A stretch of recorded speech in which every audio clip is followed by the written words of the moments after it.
عفان صاحب یہ جو پروگرام چل رہا ہے آپ کے مدرسے میں، اس کا مقصد کیا ہے؟ دیکھیے اس پروگرام کا جو اصل مقصد ہے کہ بیٹی پڑھاؤ بیٹی بچاؤ، تو ہمارا جو پیغام ہے کہ ہم دین بھی پڑھائیں گے، ساتھ میں دنیا میں جینے کے لیے، دنیا میں رہنے کے لیے جو سلیقہ ہے وہ بھی ان کو سکھائیں گے۔ آج کے جو جلسہ چل رہا ہے اس کا جو ٹاپک ہے تحفظ نسواں، اس کا مطلب ہوتا ہے کہ لڑکیاں یا عورتیں اپنی حفاظت کیسے کریں اور اپنے آپ کو ترقی کے راستے پہ کیسے لے جائیں۔ تو اس جلسے کا اصل مقصد یہ ہے کہ حفاظت سے کیا مطلب ہے؟ کیا آپ کو اکیڈمک کوالیفیکیشن یعنی کہ تعلیم کے علاوہ کچھ مارشل آرٹ یا کچھ ایسا سکھائیں گے؟ ان کو دینی طور پر اور دنیاوی طور پر ان کو مضبوط بنانا ہے۔ وہ دنیا میں رہنا ہے ان کو تو دنیاوی تعلیم بھی حاصل کرنا ہے، دنیاوی ایجوکیشن بھی لینا ہے ان کو، دنیا میں رہنا ہے تو دنیا کے طریقے، یہاں پر جو کچھ چل رہا ہے وہ ساری باتیں بھی معلوم کرنا ہے ان کو، تاکہ اپنے آپ کو ہر مشکل گھڑی سے، ہر مشکل وقت سے اپنے آپ کو پہلے ہی سے وہ محفوظ رکھ سکیں، بچا سکیں۔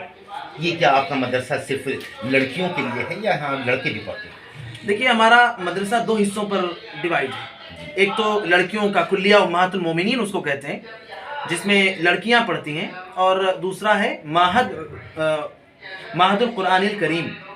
تو یہاں پر بچے پڑھائی کرتے ہیں، اور یہ جو بچے پڑھتے ہیں یہ دینی تعلیم کے ساتھ ساتھ، قرآن یاد کرنے کے ساتھ ساتھ دنیاوی تعلیم بھی لیتے ہیں۔ ان کو کمپیوٹر بھی پڑھایا جاتا ہے، ان کو انگلش بھی سکھایا جاتا ہے، ان کو دنیاوی تعلیم بھی دلائی جاتی ہے۔ مطلب اب آپ دینی تعلیم کو بالکل آدھونک ڈھنگ سے اور آدھونکتا کی اور لے جا رہے ہیں، جس سے دینی تعلیم کے بعد وہ دنیاوی تعلیم بھی حاصل کریں اور دنیا میں بھی ایک مکمل اور مضبوط استھان پراپت کر سکیں۔ میں بتانا چاہوں گا کہ ابو عفان صاحب جو ہیں مولانا مرحوم سلطان صاحب کے فرزند ہیں، ان کے بیٹے ہیں، اور انہوں نے ایک مہم چلائی تھی مولانا مرحوم سلطان صاحب نے کہ دینی تعلیم کو کیسے ان لوگوں تک یا ان بچوں تک پہنچایا جائے جو بچے اس سے محروم رہ جائیں۔ لیکن انہیں اس میں تھوڑا سا کریکشن کیا اور اس تعلیم کو دینی تعلیم کے ساتھ دنیاوی تعلیم بھی جوڑی۔ اس مہم میں آپ کا اور کون کون ساتھ دے؟ اس مہم میں باہر کے لوگ تو بہت کم ہیں۔ ہمارے ابا حضور والد صاحب نے ہم لوگوں کو یہ کچھ پڑھایا ہے، یہ تعلیم دی ہے کہ ہم لوگ یہ کام کر سکیں، تو ہم لوگ خود بھی کوشش کرتے ہیں، اور باہر کے جو بہت سارے ہمارے احباب ہیں جو ہمارا سپورٹ کر سکتے ہیں، کچھ خاص کوئی نہیں ہے، البتہ جو عمومی طور پر جو لوگ ہمارا سپورٹ کر سکتے ہیں ان سے سپورٹ لیتے ہیں۔ اچھا، یہ مدرسہ چلانے میں کافی خرچے ہوتے ہیں، تو کیا کہیں سے آپ کو امداد بھی ملتی ہے؟ اس کے کیسے جو پورا نظام ہے وہ کس طرح چل رہا ہے؟ کیا گورنمنٹ سے کوئی آپ کو ایڈ ملتی ہے؟ دیکھیے یہ بہت امپورٹنٹ بات ہے۔ مدرسوں کا مسئلہ اکثر یہی ہوتا ہے کہ مدرسے پبلک کلیکشن پر چلتے ہیں، 1 روپیہ 2 روپیہ 5 روپیہ جمع ہو کر یہ مدرسے چلتے ہیں، اور ہمارا مدرسہ بھی انہی مدرسوں میں سے ایک ہے۔ تو اس کام کے لیے کچھ مخصوص لوگ اپوائنٹ ہوں گے جو کرتے ہوں گے، یا یہ آپ کی کوئی ایک کمیٹی ہے؟ کس طرح سے کرتے ہیں؟ جی ہاں، ہماری کمیٹی ہے، اور کمیٹی کی طرف سے کچھ ایسے لوگوں کو ادھر ادھر بھیجا جاتا ہے جو جا کر در در کی ٹھوکریں کھا کر 1 روپیہ 2 روپیہ اکٹھا کرتے ہیں، اور اس طریقے سے ادارہ چلتا ہے۔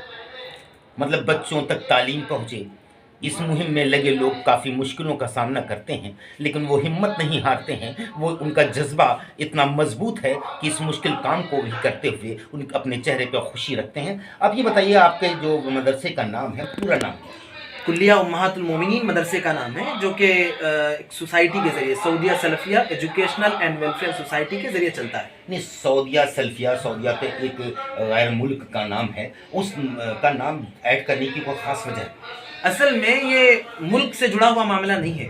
سعودیہ جو ہمارے فاؤنڈر ہیں ادارے کے، والد صاحب میرے، ان کا پورا نام سلطان عبدالعزیز سعود تھا۔ اچھا، ان کے نام سے لیا گیا ہے جی۔ کیا سعودیہ سے بھی کچھ آپ کو امداد ملتی ہے؟ نہیں، ایسا کچھ نہیں ہے، سعودیہ وغیرہ سے کہیں کوئی باہر ملک سے ہم کو امداد نہیں ملتی ہے۔ یہ آپ کا مدرسہ جو ہے لگ بھگ کتنا پرانا ہے؟ ہمارا مدرسہ 1982 میں ہمارے والد صاحب نے قائم کیا تھا، اور تقریباً 43 ایئرس ہو چکے ہیں اس مدرسے کو، اور ابھی الحمدللہ چل رہا ہے مدرسہ۔ آپ کے مدرسے کی وہ کون سی بڑی اچیومنٹ ہے جس کا ذکر کر کے آپ خوشی محسوس کرتے ہیں؟ ہمارا مدرسہ قوم کی بچیوں کو، قوم کے بچوں کو تعلیم کے زیور سے آراستہ کرتا ہے، اور وہ کچھ پڑھ لکھ کر جا کر قوم کے اندر دعوت کا کام کرتے ہیں، اصلاح کا کام کرتے ہیں، قوم کے لوگوں کو کریکٹ کیا ہے، انکریکٹ کیا ہے وہ بتاتے ہیں.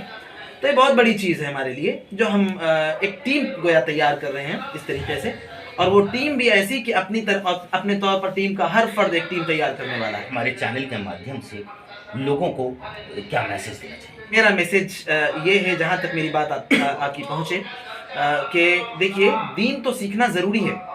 مسلمان کا مطلب یہ ہے کہ بھائی ہم دیندار ہیں اور دین بھی سیکھیں گے، لیکن ہم جب دین سیکھ رہے ہیں، دنیا میں رہ رہے ہیں، تو دنیا بھی سیکھنا ضروری ہے.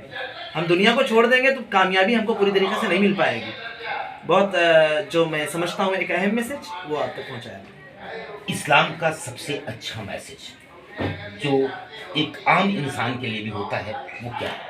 اسلام کا اس سے بڑا اہم میسج کیا ہو سکتا ہے کہ اسلام تو امن و شانتی کا پیغام دیتا ہے. یہاں تک کہتا ہے، حدیث میں آتا ہے کہ تم میں سے ہر ایک کو چاہیے کہ سب کو آرام پہنچائے. یہاں من قتل نفسا بغیر نفس او فساد فی الارض فکانما قتل الناس جميعا.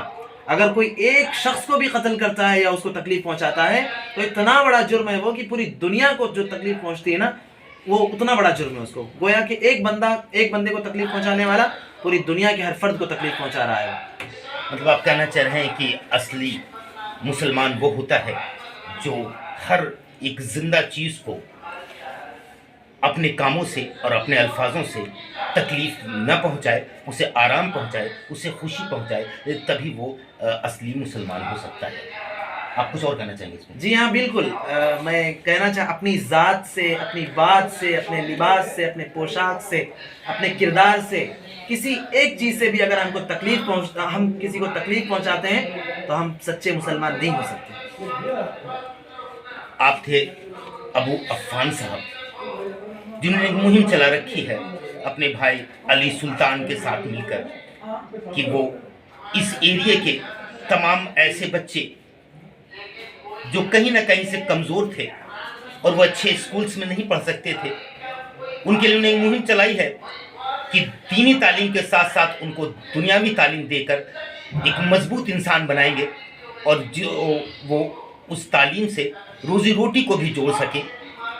اس امید کے ساتھ کہ یہ دونوں بھائی اپنی اس مہم میں ضرور کامیاب ہوں گے.